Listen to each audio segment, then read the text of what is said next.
Hello and welcome to Monday's Granada Report with all the latest across the northwest. Hello, on the programme this evening. Mum of two, Nicola Bully, hasn't been seen since walking her dog on Friday. Her dog's been found, but she's still missing. We're live in Lancashire with the latest on the investigation. They're just such a well thought of family. They're so loved, and we know that if she could be, she'd be at home.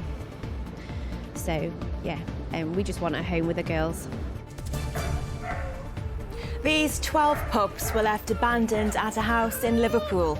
The charity in charge of rehoming them say people should think before getting a dog. How a personal trainer in Stretford became the first white British man to land a starring role in a Bollywood blockbuster. Is Sean Dyche the man to get the Toffees out of a sticky situation? We look at the challenges ahead of him this season. And in the weather, are there signs of spring in the air? Well, it's certainly turning milder over the next few days, if rather dusty. All the details coming up.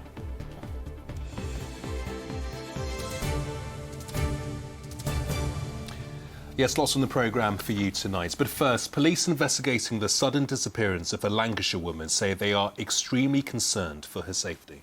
The missing mum of two, Nicola Bully, was walking her dog on Friday morning in the village of St Michael's on Wyre on the Fylde. Her dog was later found, but Nicola never returned home. Well, let's cross live now to our reporter Emma Sweeney. And Emma, searches are continuing there tonight. Yes, Kamal, this is a huge search operation involving the police, the fire service and mountain rescue teams, all of them, of course, trying to piece together exactly what has happened to Nicola. Now, today, the police have been asking any witnesses to come forward. They say they're keeping an open mind in terms of lines of inquiry. But, of course, as time goes on, they're becoming increasingly concerned. Well, it's a very rural area, isn't it? You know, we've got a large area to search. People do go missing, but clearly, as time goes on, we become more and more concerned for Nicola. But we're very much hoping that we will find something to try and bring her home safe and well soon.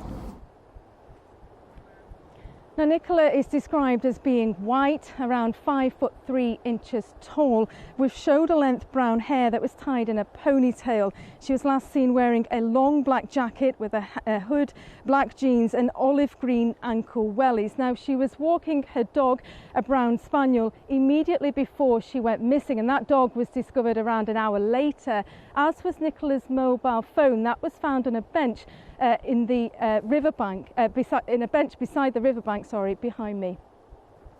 And Emma, has there been any reaction from Nicola's family and friends? Well, as you can imagine, they're all very concerned. Today, Nicola's partner, Paul, released a statement through the police in which he said the last few days have been perpetual hell. He said Nicola has two little girls and they need their mummy home. Today, we spoke to two of Nicola's friends and they said this is all very much out of character. Everyone's pulling together just to search to bring Nikki home for her two little girls. We plea if anybody knows anything, share with the police. Two little girls want their mummy home. Please help. And this is out of character, Heather. This is not Nikki. This is out of character for Nikki. She adores her family. She adores her girls and her husband. They're just such a well thought of family. They're so loved, and we know that if she could be, she'd be at home. Well, over the last few days, there's been a police helicopter in the area, there's been drones, there's been police dogs, there's been underwater searches, and as well as that, the local community have also been carrying out searches. Everybody here coming together in a bid to find Nicola. OK, Emma, for now, thank you. Next tonight, to the man hoping to clear his name after spending 17 years in jail for a rape he says he didn't commit. Yes, Andy Malkinson from Salford was convicted in 2003. He stayed in prison for longer because he refused to admit the attack. Now, another man has been questioned after advances in DNA allowed further testing. Katie Oscroft spoke to him and has this report. Is this good? This was Andy Malkinson's first taste of freedom for 17 years. He could have been released 10 years earlier, but he refused to admit to a crime he has always said he didn't commit. He's on licence, but still a convicted criminal. It felt great to be out of the confines, obviously, not to be physically held. It felt great, actually, yeah, because I longed to be free for so long. But I'm not free still. I'm still not free. Even as you were convicted in court, even as you were sent down, you were protesting your innocence then, weren't you? Yes, all the way, yeah. I shouted out, I am completely innocent, when they convicted me. And again at my appeal in the High Court. Andy has no idea why he was arrested in 2003. He was accused of raping and strangling a woman in Salford. He was then convicted after being picked out in an identification parade. No DNA evidence linked him to the scene. What happened to Andy is deeply shocking. It's a wrongful conviction. It's something that didn't need to happen.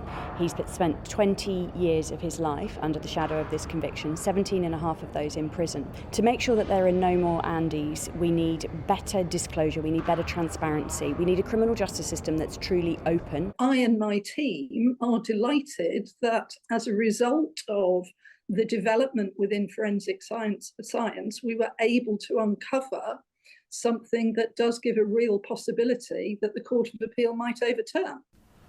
Andy's case has now been referred to the Court of Appeal. DNA preserved from the scene has now found to be a match on the national database for someone else. Andy says he's lost almost 20 years of his life waiting for this breakthrough. Those lost years were, it's a black hole. I've got a black hole just behind me filled with nothing. Just filled with joylessness, misery, horror, pain, psychological torture. He now wants to be cleared of the crime he spent years in prison for, and he wants the system which left him there for so long to change. Katie Oscroft, ITV News. In other news today, and a man arrested in connection with the fatal shooting of Ellie Edwards on Christmas Eve in Wallasey has been bailed. The 20-year-old was arrested on Thursday. He was held on suspicion of conspiracy to murder and assisting an offender. Ellie was shot outside the Lighthouse pub in Wallasey Village. A police officer is being investigated after a fatal collision which killed a mother from Oldham. 53-year-old Heather Smedley died when an unmarked police car collided with her vehicle in December. The IOPC says a criminal investigation into the driver's actions is underway for potential offences of causing death by dangerous driving and causing death by careless driving. Well, lots to come on the programme. Coming up. It is official, the ex-Burnley boss Sean Dyche is taking over at Everton. He says he wants fans to unite around the club. And in the weather, your photos from today all look very calm and tranquil, but it was bright and breezy, and it's going to get even more gusty tomorrow. The full forecast coming up, along with more photos like this. Perfect. I like what you did there, Emma. Love it, Emma. Very nice good. one. Well, he's still what's to come on the ITV News at 6:30 with Charlene. Coming up at 6:30, schools will be out for strikes. Teachers get ready to press ahead with nationwide walkouts this week. The Prime Minister attempts to get back to business by promising the biggest cut to NHS waiting times in history. Plus, the foul-mouthed WhatsApp messages sent by a former Bond actor over a film that never got made. And the best things in life are free, but you can get them. The world says goodbye to the man who became a Motown trailblazer. Join us for those stories and more from 6:30. Well, next, and have you bought a dog recently, or could you ever contemplate giving it up? Well, with more and more people struggling with the cost of living, the Dogs Trust is urging people to think twice about buying a puppy. The animal charity on Merseyside says it's been forced to rescue a dozen newborn bulldogs that were left abandoned. Well, we are glad to say the litter and their mother have been rehomed, but the worry is as more and more dog owners feel the financial squeeze, it will become increasingly difficult to care for their four-legged friends. Paul Crone reports. Abandoned and left to fend for themselves in an empty house, a dozen American bulldog puppies and their patient mum Tara have now found safety and round-the-clock care. The litter was taken to the Dogs Trust Centre in Huyton, although it's not known if the owner was planning to sell the puppies or simply didn't want to care for them. We've no idea. My mum's lovely. She seems to have been well cared for, so we've got no idea why somebody would just leave a mum who was either obviously very visibly pregnant or had just had newborn pups. The 6 boys and 6 girls appear to be none the worse for being abandoned, and it is rare for entire litters to be left unwanted.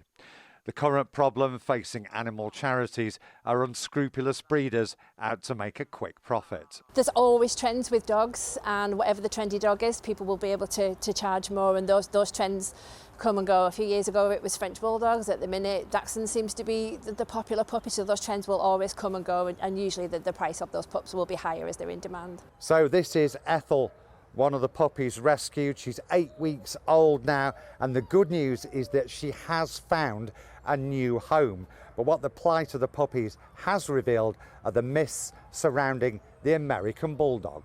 A lot of people think American Bulldogs are sort of really fierce and used as attack dogs, something to be frightened of. It's the same as any other breed. A lot of it comes down to how you treat them and how you raise them, but there are a lot of misconceptions that they're sort of dangerous dogs and something to be afraid of. Tara and her puppies have all found new homes, which they'll settle into in the next couple of weeks with responsible owners.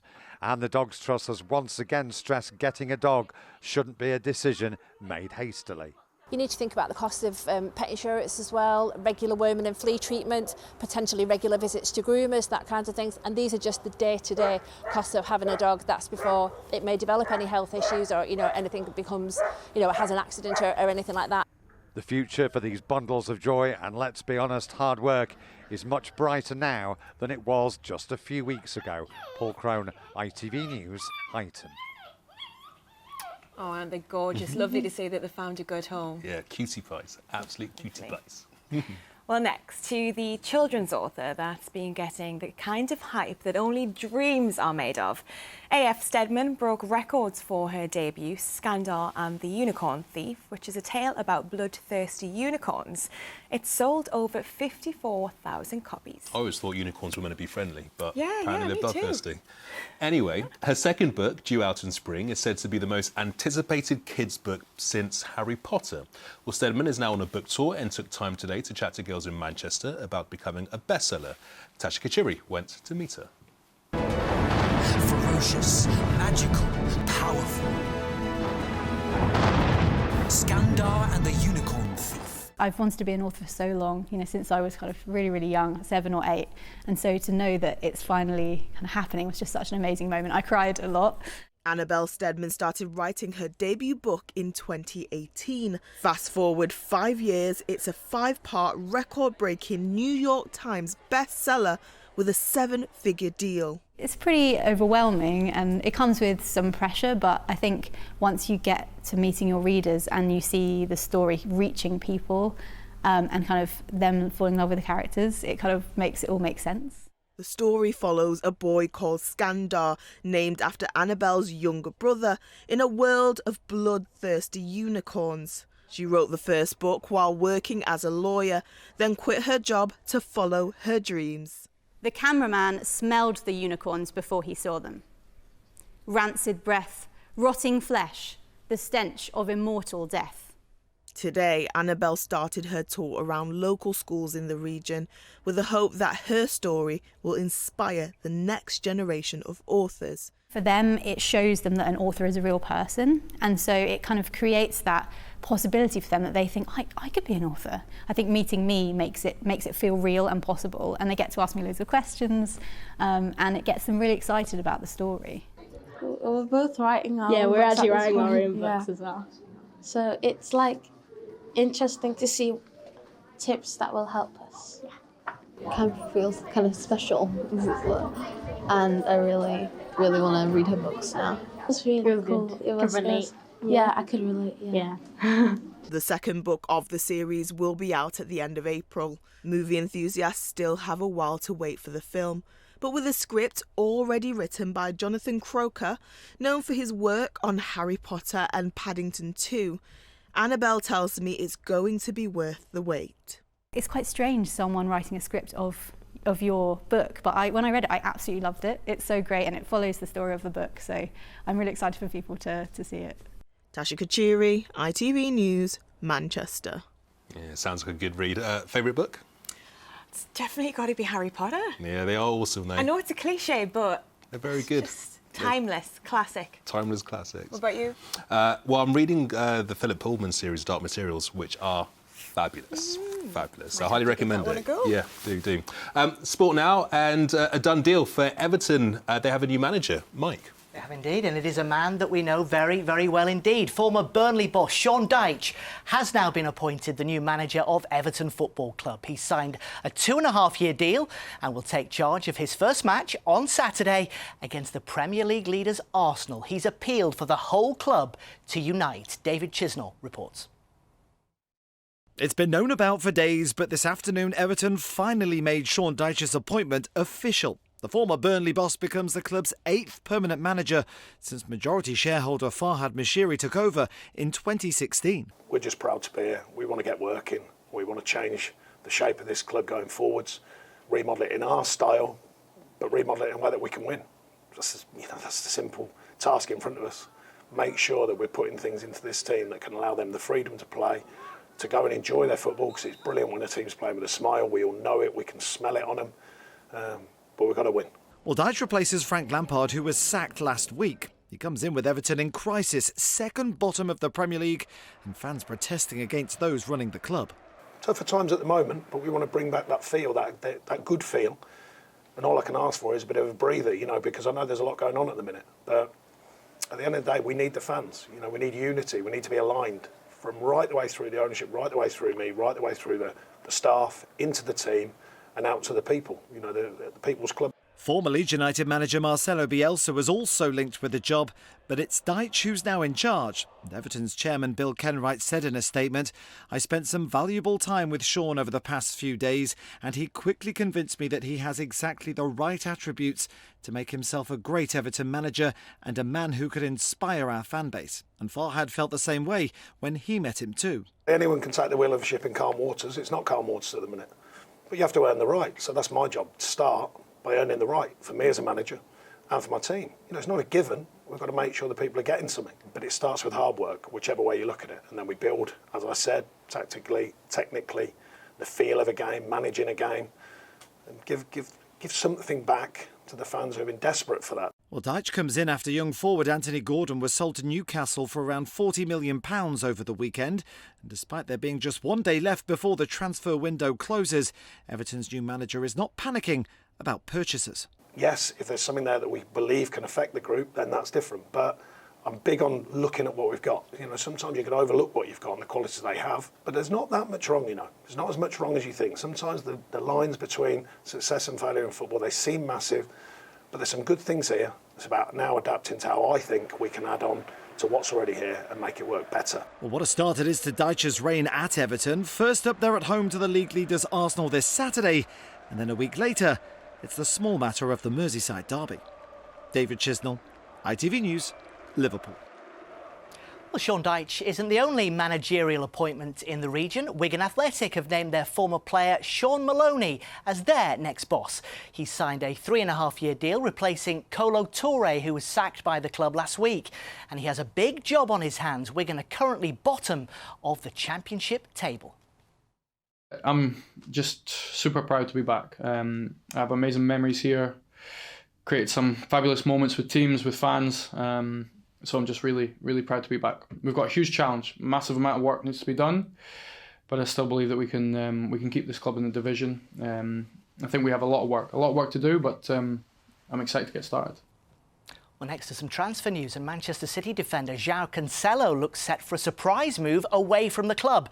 Bayern Munich are trying to sign him on loan for the rest of the season, with an option to buy him for £61 million in the summer. Cancelo's been a key player for City since his arrival in 2019. 5 North West clubs will be in tonight's draw for the 5th round of the FA Cup, though 3 of them can't look too far ahead. They face 4th round replays first. Blackburn Rovers are one of them. They were pegged back for a 2-2 draw at home to Birmingham City. Burnley played out a goalless draw at Ipswich, while Fleetwood Town here drew 1-1 against fellow League One side Sheffield Wednesday. Manchester United are safely through, Casemiro scoring twice in the 3-1 win against Reading. While on Friday, Manchester City beat Premier League title rivals Arsenal 1-0 to go through. Accrington, Blackpool and Preston all went out, along with the cup holders. Liverpool continue to struggle for consistency, beaten 2-1 at Brighton. We are obviously in a situation where we constantly want now to make the final step, and that's why it feels so especially bad in this moment, because it didn't happen. But there were again steps in the right direction. I can imagine that nobody wants to hear that anymore. I cannot hear it anymore, but it's still right. Bolton Wanderers kept the pressure on at the top of League One.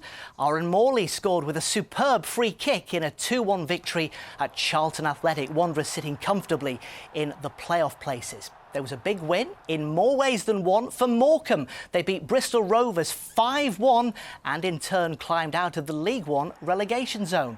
And Tranmere Rovers moved within 4 points of the League Two playoff places with a 1-0 win against league leaders Leyton Orient.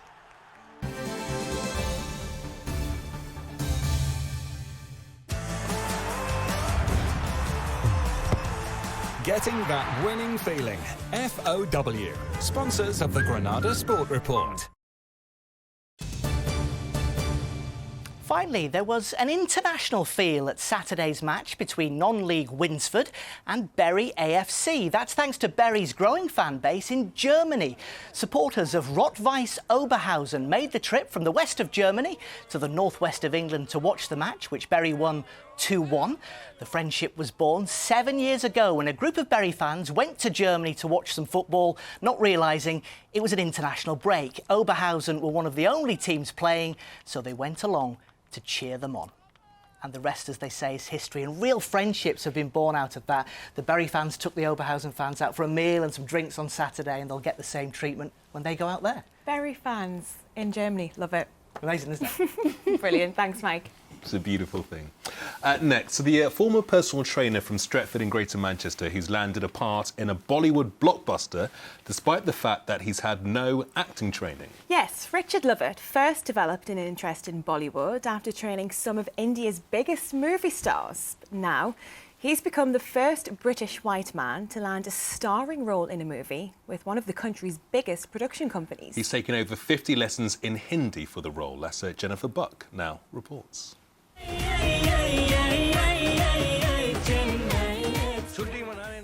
Bollywood is big, bright and beautiful, and its next big star could be a man who lives in Manchester. Richard Lovett moved to India in 2014 as a personal trainer, and while training all the big Bollywood stars, he was offered the opportunity to become one himself. A random person just called me today and said, "Can you come and audition?" And that's how my life works. Amazon Prime have already made a documentary about the 32-year-old, aptly called Rich in Bollywood. It charts his success from bit parts to making a name in the industry. He's now back in Stretford working in PR and preparing for what could be his big breakthrough role. Quite a step considering he had no acting training. But I just felt fine doing it. What could I lose? You know, just go for it. And lots of directors have said, you know, where did you learn? What school did you go to? And I'm like, I don't even know names of them. I couldn't tell you one, so. And how difficult was it when you decided to learn the language, to learn Hindi? Yeah, that was really what made it different. That started the trajectory of me becoming more of an actor. I actively started learning Hindi by myself and getting lessons. And it was this ball rolling where I decided, right, I'll make videos of myself on Instagram and YouTube, and I'll just put that out into the world and let's see what happens.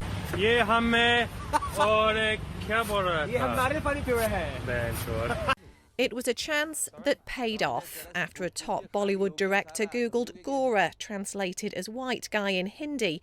Richard was the top find, and now he's showing he has the moves to step up from a bit part to the main role. Usually it's like less than 2 minute segment here and there as a police officer, as an army general. I've done all of that.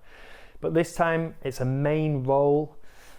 Throughout the whole film I'll be there, and speaking Hindi throughout, it's going to be a tough ask, but I'm preparing. And how do you prepare for a film like this? I say to them, please, can you give me my lines as early as possible? And while he may still be brushing up on his Hindi, he knows the language of Bollywood and why it's such a success. It's because there's such a huge population. Even the poorest people have access to watch these types of things. So that's them living in their world, their dream world. So it's huge. But being on set is honestly, I call it's absolute chaos. Chaos that creates a dream world for millions and could make this Manchester actor a superstar on one of the biggest stages. Richard flies out to the bright lights of Bollywood later this week.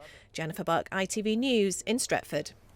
Yeah, Bollywood producers, whenever you're ready, we are ready and available. Seriously, get up everything, family, whatever. Just call us. Yeah, do it. Now, is the weather looking bright and beautiful Bollywood style? Here's hoping. Here's Emma. Why do I need a shower? I've been out in the rain. The faster you go, the sooner you'll be out. You'll save water too. United Utilities sponsors ITV Granada weather. Hello there. Well, bright and breezy today, and I think it's fair to say that the sunshine has brought out something of the poseur in our pets. Now, we get quite a lot of our intrepid dog walkers sending photos in, but not too many cat owners, so it's great to see Sarah Harrison throwing down the gauntlet there. Majestic Ragnar in kitty corner, but Marvin and Millie rise to the challenge. Say cheese. And I don't really know what to say about Teddy. Steve, I think Teddy knows when you get the camera out.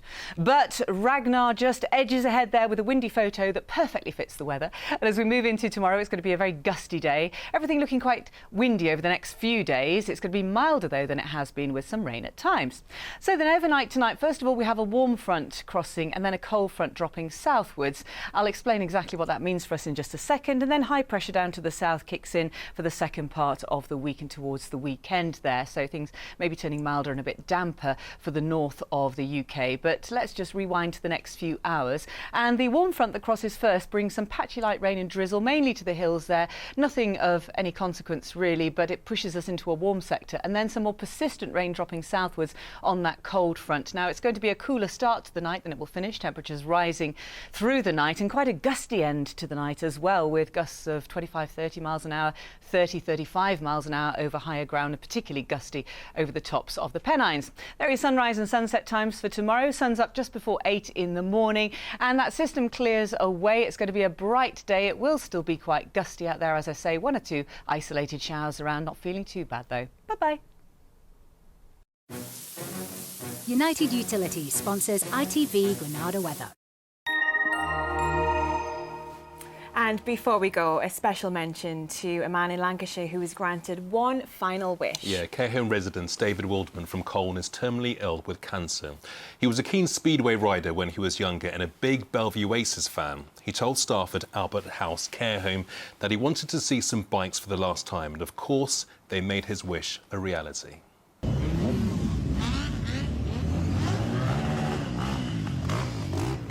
With just 4 hours' notice, around 100 riders came out to drive past him. David had lost touch with his speedway friends in the last few years, but many have now contacted Albert House to say how glad they were to see that he could see Bellevue Aces win their first title in 29 years. Yeah, what a beautiful gesture. We are back tomorrow. We'll see you then. Have a good one. Bye-bye. See you later. Bye.